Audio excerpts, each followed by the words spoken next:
Ruth Bell called me at 8:12 on a Tuesday and asked why I had canceled the drawer repair she had already paid for. I told her I had not canceled it. My son Aaron had, and he had used my retirement as the explanation. Before I hung up, one question had settled harder than the accusation. Why had my son needed my name to carry a decision he had made? I pulled the old appointment folder from the bottom drawer of my desk and began calling every person on the list. There were 9 names, each written on a cream card with a phone number, an item, and the amount paid. I had started those low-cost repair appointments years earlier, when the cabinet shop still had quiet hours between larger jobs. A sticking drawer, a loose cabinet door, a small table with a tired joint, work that mattered to the person carrying it in, even if it would never support a payroll. Aaron had gradually taken over the weekday operation after I retired. I still came in when a job needed a second pair of experienced hands, or when his crews returned from an installation with something that had to be corrected before morning. But the calendar, the deposits, and the daily promises belonged to him now. Ruth did not want a family explanation. She wanted to know whether she was getting her money back and whether the drawer unit she used every morning would ever work properly again. "You should have been called by the shop," I said. "The payment is there, not with me. You can ask Aaron for a full refund. I'm also trying to arrange a limited place to finish some of the appointments, if you still want the work." "He said you closed the program because retirement was more important to you now." I wrote the sentence in the margin, not as evidence for some future argument, but because I wanted to be sure I had heard it correctly. The second person on the list was a man named Paul, who had paid to have 2 kitchen drawer fronts secured. When I told him I had not canceled his appointment, he went quiet. "Your son said you were done with small jobs," he said. Those were his exact words. He said you wanted the month cleared. That was the first answer. This was not one customer misunderstanding one rushed phone call. Aaron had given people the same story. The next question was what Lena would do when she understood that. My daughter had spent most of her adult life keeping the peace between her brother and me. She was 4 years younger than Aaron and better at calendars than either of us. When his renovation crews grew from 2 men to 6, she began helping him schedule deliveries and weekend changes from her kitchen table. She was not on his payroll. That had started as one favor too. I called her before I called the third client. "Dad," she said after I explained, "please don't put this in the family group. Let me talk to Aaron." "I'm not putting it anywhere." "Then give him a day. He's under pressure." "The clients have already given him a month." She exhaled into the phone. "I'm asking you not to split the family over repair appointments." I looked at the remaining 7 cards. The smallest payment was $30. The largest was $95. None of those amounts could explain what hurt. "I'm calling people who paid for work," I said. "That isn't splitting a family." "You know what I mean." I did. She meant that Aaron would hear any direct truth as an attack, and that I had always been the easier man to ask for restraint. "Lena, if peace requires strangers to carry a lie about me, whose peace is it?" She did not answer. She said she would call Aaron and hung up. I finished my calls before noon. Margaret Cole wanted a refund and nothing more. Elaine had already bought a replacement nightstand because the one she meant to repair had become unusable. She wanted her payment back immediately. The other 7 still wanted their items repaired, or at least inspected if I could give them real dates. Those 7 included the wall cabinet and the chair I had not yet seen, so I promised no more than an inspection for either one. I did not promise a shop. I did not promise all 9 people satisfaction. I told each one the same limited truth. Aaron controlled the business account and owed the refunds. I would see whether I could arrange safe bench space for portable work. I would call again by 5 the next afternoon. Then I drove to the workshop. The building sat behind a row of auto shops on the east side of Linton, a town ordinary enough that nobody needed directions once they knew which water tower to turn beneath. I had leased that space for 26 years before transferring the business operation to Aaron in stages. By then, he had earned the chance. He knew installations, estimates, suppliers, and most of my long customers. He also knew that if something went wrong after 5, I had a key and a habit of answering. Both long benches were covered with cabinet doors for a renovation at the Glenmore Apartments. Fresh sample fronts stood against the wall in 3 shades of gray. The repair rack had been pushed behind a stack of boxed hinges. Aaron came out of the office, holding his phone. "Lena called," he said. "Ruth Bell called me first." He glanced toward the open bay door, though no one else was there. "I was going to explain. Explain it now." He put his phone face down on the bench. He was 41, broad through the shoulders, with the same crease between his eyebrows that I saw in old photographs of myself. He had been sleeping badly. I could see that without forgiving what he had done. "The Glenmore schedule moved up," he said. "They gave us access to the empty units all at once. If I missed the window, we would lose the install and probably the next phase. So you canceled 9 paid appointments. I cleared 4 weeks of low-margin work and told people I cleared it." His jaw tightened. "It was your program. The shop took their money. The shop is trying to keep 6 people working." I walked to the repair rack. The 9 cards were gone, but the tags from 3 items were still looped around hooks. Aaron had not hidden a criminal scheme. He had made a business decision, then chosen the person who would absorb the shame. "Refund the 3 who asked," I said. "I will when the next draw comes in. They paid before you canceled, and that money bought material that is keeping this job moving." There it was.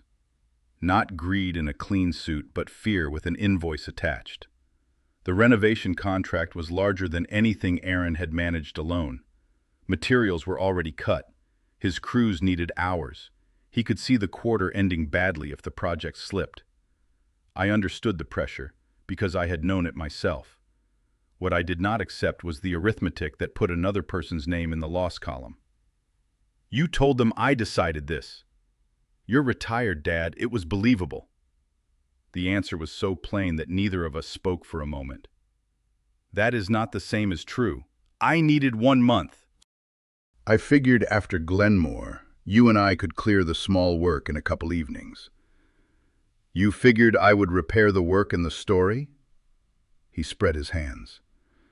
"You always said the family name meant we finish what we start. You used the name to cancel what you started." His face changed then, not toward remorse, but toward irritation. "What do you want? A public apology? You want me to call everyone and say I chose a real contract over Dad's little repair program? I want the refunds made. I want the story corrected, and I want you to stop assuming my evenings belong to the business." He picked up his phone. "There's nowhere else for you to do the work anyway." He meant it as the end of the conversation. For the first few miles home, I wondered whether he was right. Then I thought of Maya Ortiz. Maya coordinated evening trade courses at the Linton Adult Skills Center. 2 winters earlier, she had asked me to guest teach 1 session on fitting cabinet doors in an introductory class. I had liked the students because they asked direct questions and did not pretend a first attempt was a final one. Maya had later asked whether I would consider teaching again. I had said maybe, which is a retired man's way of keeping a door open without promising to walk through it. I called from my driveway. "I need to ask for something narrow," I said after she answered. Narrow is usually easier than mysterious. I told her about the 5 likely repairs and the 1 inspection. I told her the family shop was unavailable. I did not ask for unrestricted access or for her to endorse my version of the conflict. She was quiet long enough that I prepared myself for no. "Bring photographs tomorrow," she said. "I can look at the schedule. That is not a yes." The next morning, we stood inside the center's woodworking room before the first class arrived. The room held 6 heavy benches and several machines along the far wall. Maya kept her keys clipped to her belt. She examined each photograph, asked what I expected to do, and rejected 2 items before we discussed time. The wall cabinet showed signs of a problem beyond a simple adjustment. A chair with movement at the seat could not be treated as a casual bench repair. Those owners would need refunds or another provider. Maya approved portable drawer units, cabinet doors, and 1 small side table, subject to inspection when they arrived. 3 closed work shifts, she said, Monday, Wednesday, and the following Monday, 1 to 5. No customers in the room while you work. 1 final handoff period at the loading door. I am present, you check in. If the scope changes, the answer changes. That is enough. It is what I have. Enough is your department. She slid the photographs back to me.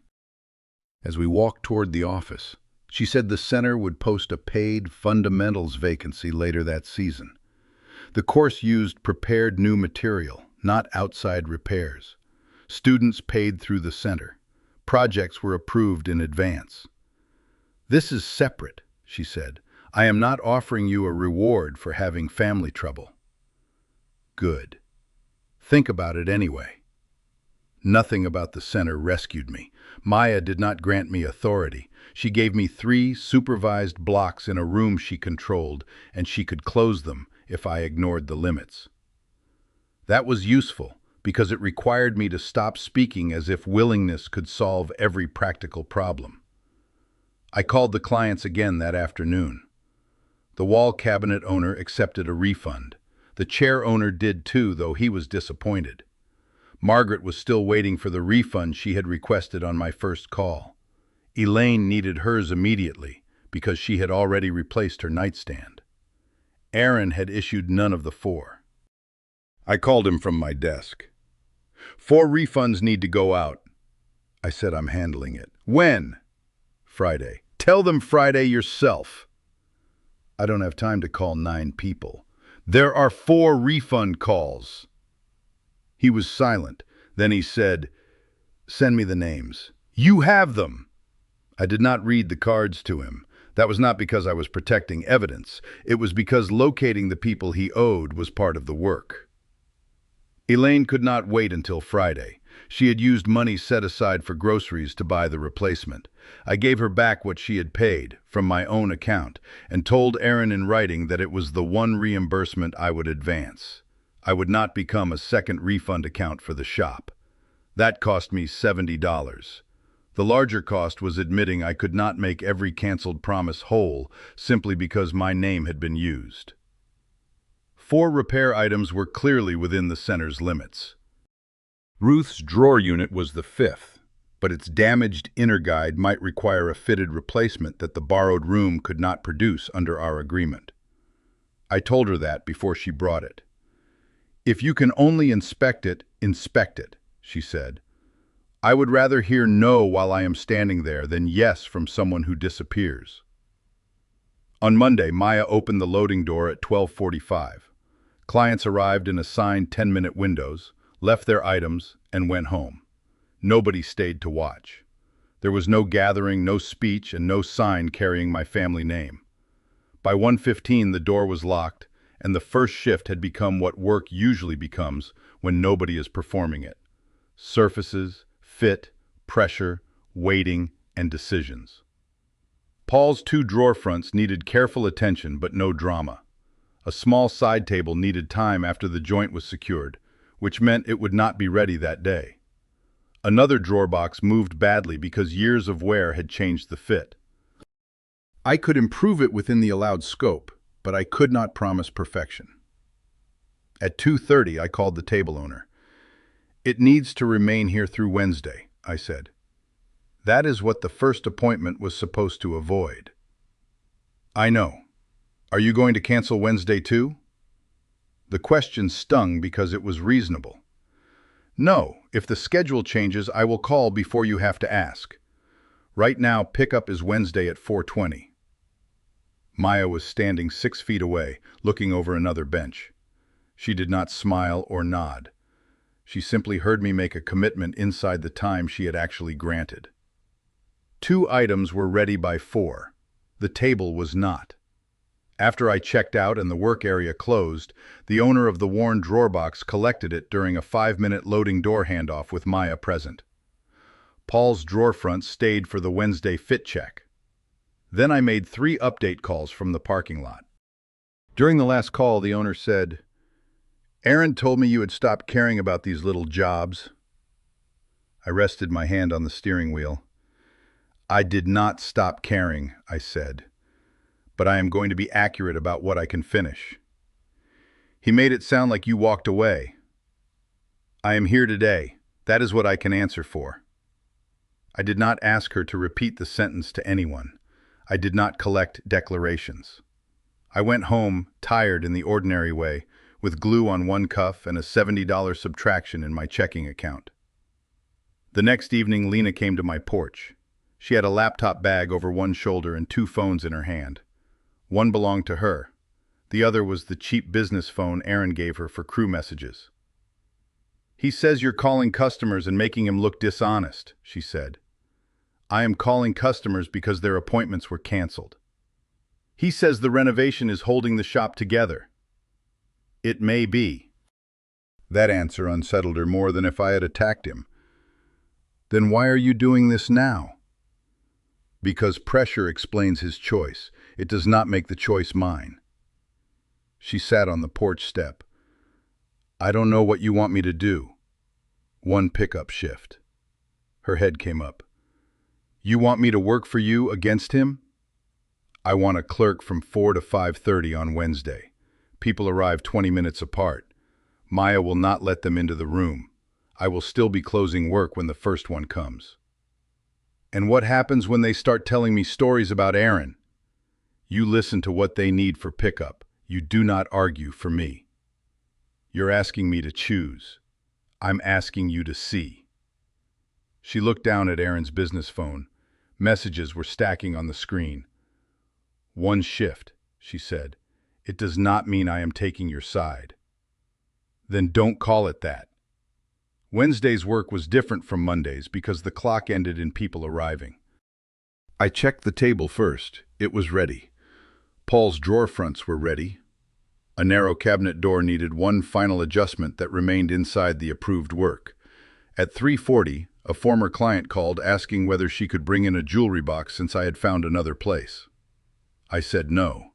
The hours belonged to the canceled list. The room belonged to the center. I would not turn a limited favor into a new business behind Maya's back. Lena arrived at 3:55. Maya gave her a chair by the loading door and explained that clients would remain outside the marked line until their item was brought forward. Lena placed her phone beside a simple list of pickup times. She did not read my work notes because there were no work notes for her to judge. Her job was names, items, and whether the person received what we had promised that day. Paul arrived first. He tested each drawer front in the shallow cabinet frame he had brought. The lower front still caught lightly at the far edge, so he asked me to keep the frame for the final fit check. I set it on the marked holding cart. Then he looked at Lena. "I'm glad you got your father to come back," he said. Lena's hand stopped above the list. "Come back from where?" "Your brother said he retired from the program without warning. I thought maybe the family talked him around." I was 20 feet away, wiping down my bench. I let Lena answer. "My father did not cancel your appointment," she said slowly. Paul looked from her to me. "That is not what I was told." "I know," she said. "He thanked us and left the frame where I had set it. He went home without it." There was no applause. The next client came 20 minutes later. She was the table owner. She checked the joint, paid nothing more, and told Lena she had nearly thrown the table away after Aaron's call. "He said his father was closing that part of the shop," she said. "He sounded embarrassed for him." Lena's mouth tightened. "Did he say Dad asked him to cancel?" "Yes." The woman was not trying to join a family dispute. She wanted to know whether she could put the table back beside her sofa. Once she had her answer, she left. The third client arrived early and had to wait outside the line. Lena apologized and gave her the accurate time. When the cabinet door came forward, the woman thanked Lena for helping her father care again. This time, Lena did not pause. "He never stopped," she said. "Aaron canceled the work." The client studied her face, then said, "I'm sorry you were put in the middle." "So am I." After the woman left, an older man pulled up without an appointment and asked whether I could look at a stool in his trunk. I wanted to say yes. 10 minutes would have become 30. One glance would have become a promise. "I can't take it here," I said. "This space is limited to work already approved." He was disappointed, but he left with the same stool he had brought. Lena watched the loading door close. "You could have made yourself look generous," she said. "It was not my room to give away." She picked up Aaron's business phone. "I need to talk to him." "Do that because you need an answer, not because I need a witness." She drove straight to the workshop. I know what happened there because Lena told me that night, and Aaron later confirmed the parts that mattered. She found him in the office, moving crew names across a calendar while a supplier waited on hold. "Why did you tell them Dad canceled?" she asked. Aaron covered the phone. "Not now." "I just spent 90 minutes hearing the same sentence from 3 different people." "He set that up. They arrived separately. They were collecting their things. And he had you sitting there like a jury." "I was checking names." He ended the supplier call. Then he told her what he had told me. Glenmore had moved forward. The materials were bought. The quarter could collapse. 6 employees needed work, and the repair appointments could be handled later. Lena listened. Then she asked, "Why didn't you say that to the clients?" "Because it sounds terrible. It sounds like what you did." He pushed his chair back. "You think Dad never moved a small job for a big one? Did he put your name on the cancellation?" That was the point where Lena changed. It was not because 3 strangers admired me. They did not know me well enough. She changed because Aaron understood exactly which part sounded wrong and had selected my name to make it sound acceptable. He told her she was choosing hobby repairs over the livelihood of 6 families. She turned the business phone over in her hand.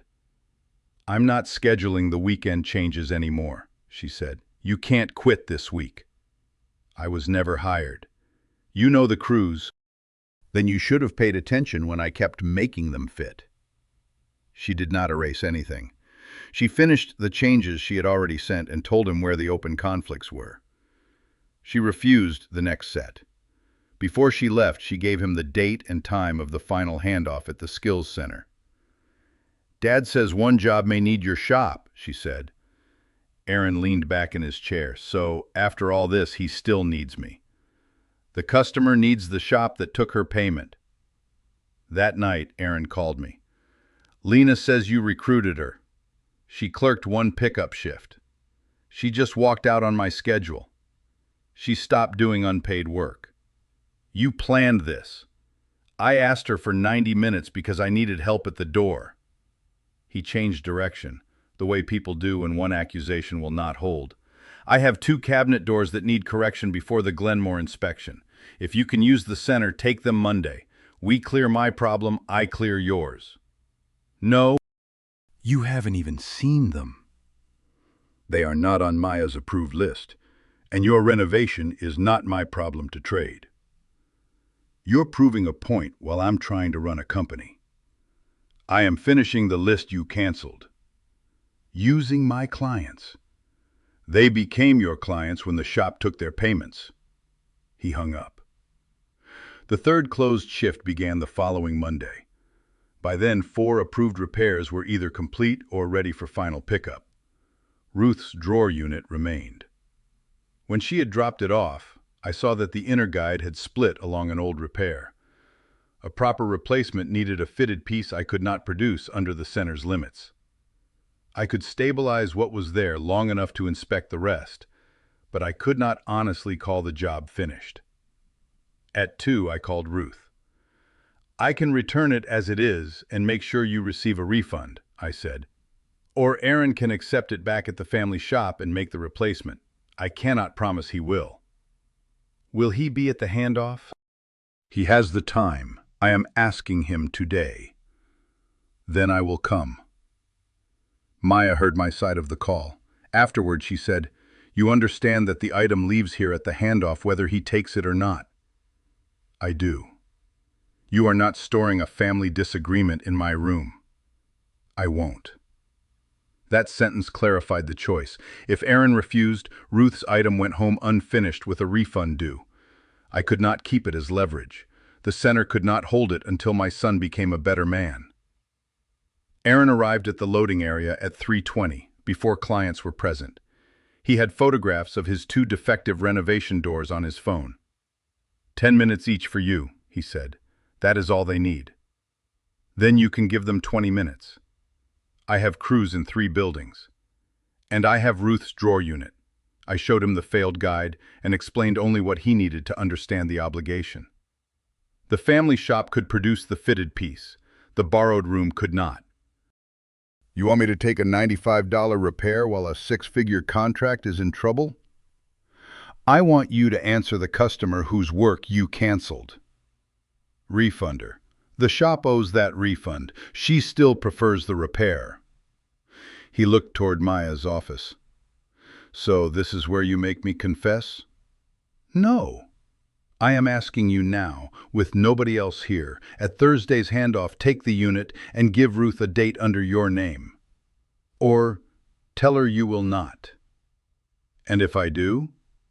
"I still do not fix your renovation doors. I still do not return as unpaid overflow. Lena still decides her own labor. You do not tell customers that work is backed by me unless I agreed to that work." His expression hardened. "Then what do I get?" "Responsibility for the business you wanted." He gave a short laugh with no humor in it. "You always have a clean answer." "No. I have an unfinished drawer unit and a room that closes at 5. He walked to the door. "Will you be there Thursday?" I asked. He stopped with his hand on the push bar. "I'll answer Thursday." That was a fair chance. Not a comfortable one, but a fair one. He knew the item, the client, the limits, and the terms before anyone watched him choose. On Tuesday, he left me a voicemail. "Finish Ruth's piece at the shop after 7. I'll leave the side door open. While you're there, look at the Glenmore doors. Nobody needs to know. Then Thursday is just pickup." For a few minutes, the offer tempted me. I knew the family shop in the dark. I knew where the stock was, which bench light buzzed, which clamp rack Aaron never kept in order. I could have finished Ruth's piece and corrected his doors before midnight. Thursday would have been smooth. It also would have taught him that every boundary was a delay before my arrival. I called back. "The answer is no.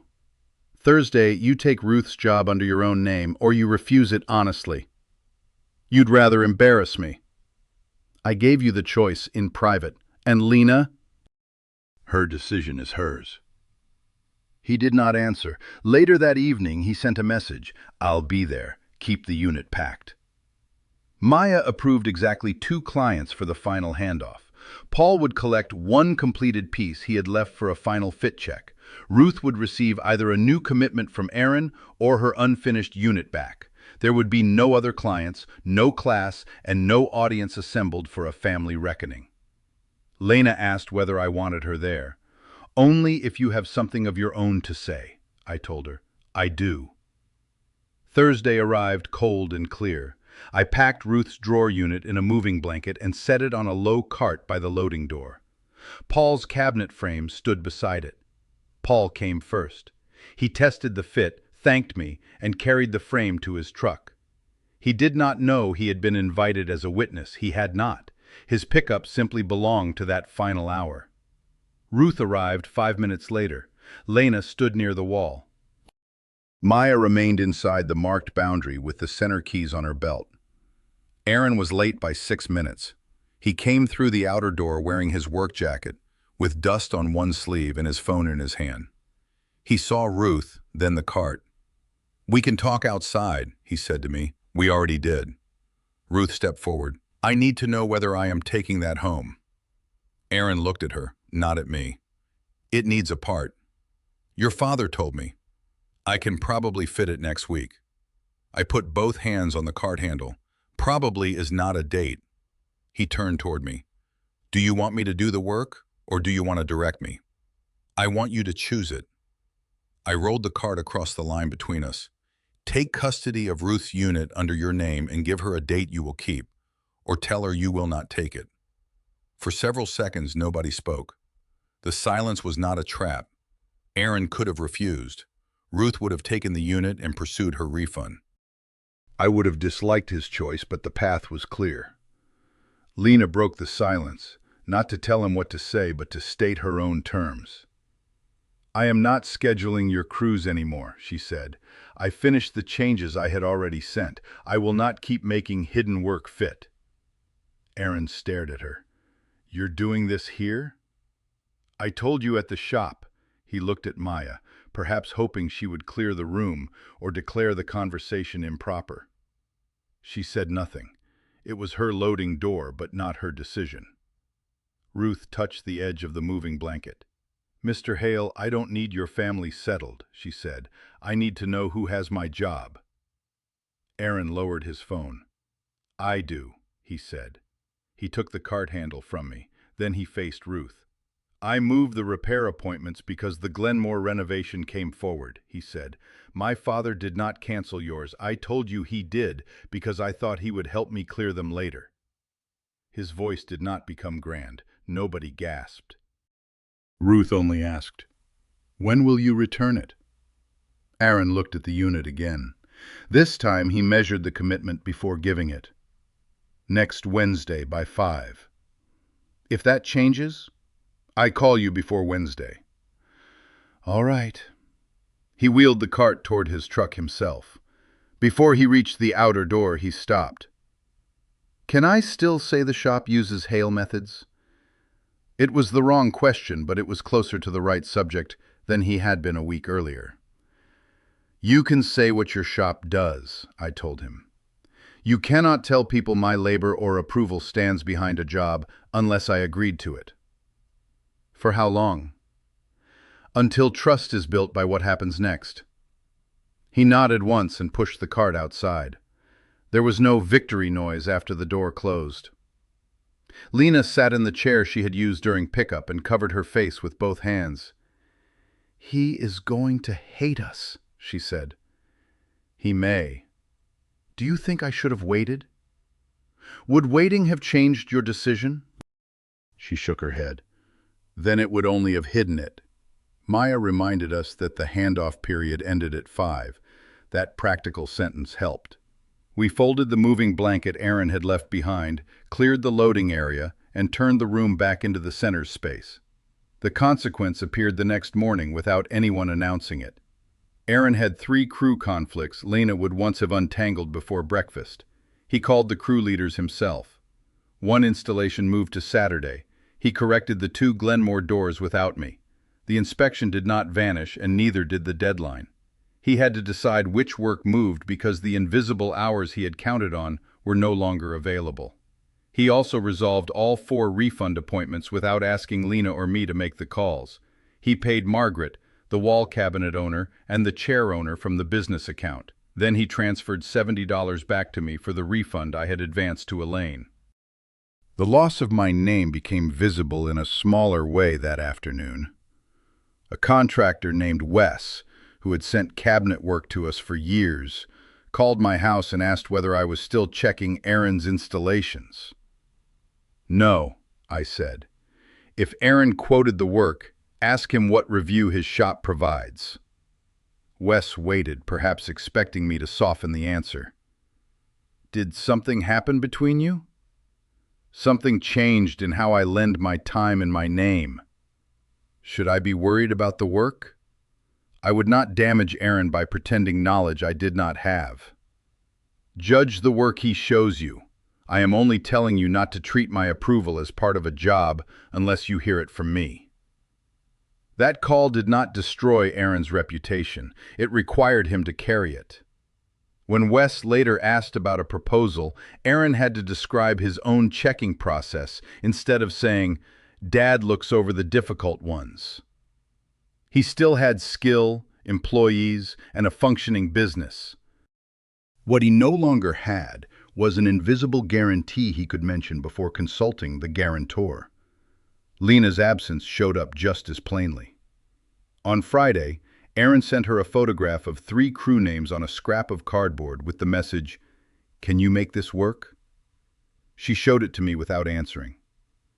"What are you going to do?" I asked. "Nothing. He knows I stopped." "You could tell him again." "Then I would still be managing the schedule, only with the word no." She put her phone face down. That was harder for her than the statement at the loading door. Public words can feel decisive. A boundary usually proves itself later, when the familiar request arrives in an ordinary tone and you do not resume the old job. On Tuesday evening, Ruth called me. "He says he is still on for tomorrow," she said. "That is his commitment." "I know. I thought you would want to hear." I did want to hear, but I did not call Aaron to remind him. Wednesday at 4:40, his truck stopped in front of Ruth's house. I know because Ruth sent Lena a short message after he left, and Lena showed it to me later. The drawer unit worked. Aaron had delivered it himself. He had not used my name on the invoice. One kept date did not repair our family. It did establish that he was capable of carrying a promise without putting it on my back. For the next month, my key to the workshop stayed in my desk. Aaron and I spoke twice by phone. The first call was about my remaining personal tools, which he boxed for pickup without argument. The second was when he asked if I would meet him for coffee. We met at a place near the highway, not at either of our homes. He told me Glenmore had paid the next draw. He said the quarter would survive. "I was scared," he said. "I know. You could have helped without doing all that." "I had helped that way before." He looked out the window. "Lena still won't touch the schedule." "That is between you and Lena." "And the shop name?" "Use your own work to support it." He asked whether I would ever come back for a difficult job. I told him I did not know. If I did, it would be requested in advance, paid, and limited. It would not arrive disguised as a family emergency after he had already promised my time.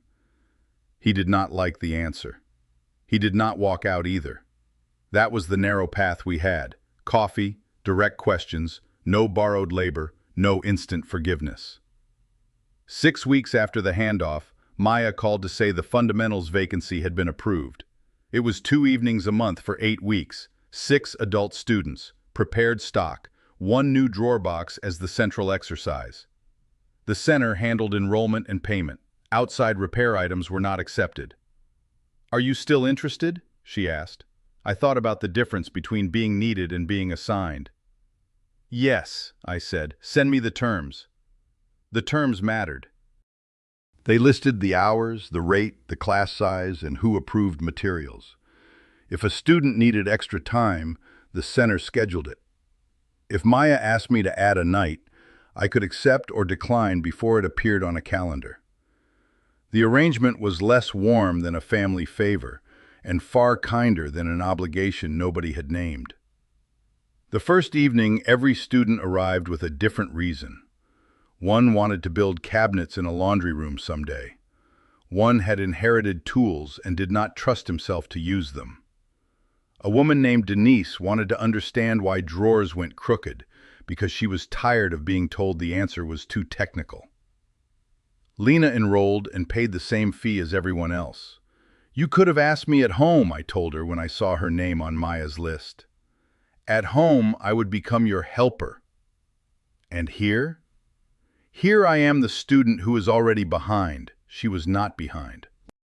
She was simply unaccustomed to a room where schedules could not solve the material in front of her. The class did not resemble the canceled repair program. Nobody brought in a broken family object. Nobody arrived asking me to rescue a promise made by someone else. Each person received prepared pieces and a defined exercise. My job was to demonstrate, watch, stop unsafe choices, and let adults experience the distance between understanding and instruction and making their own hands follow it. Denise had the hardest time keeping her drawer box square. On the second class night, she reached a point where the fit was close but wrong. She pushed it toward me. "Can you finish this part so I can catch up?" My hands moved before my mind did. For most of my life, usefulness had meant taking the difficult piece and returning it solved. I stopped with my fingers an inch from the wood. "Show me where you think it changed," I said. She turned the box, checked one corner, then another. "Here," she said. "I rushed this side. What can you do next?" She told me. I asked her to show me. Across the room, Lena was working quietly on her own pieces.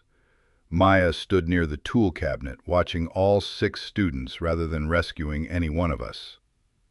Denise made the adjustment. She checked the box again.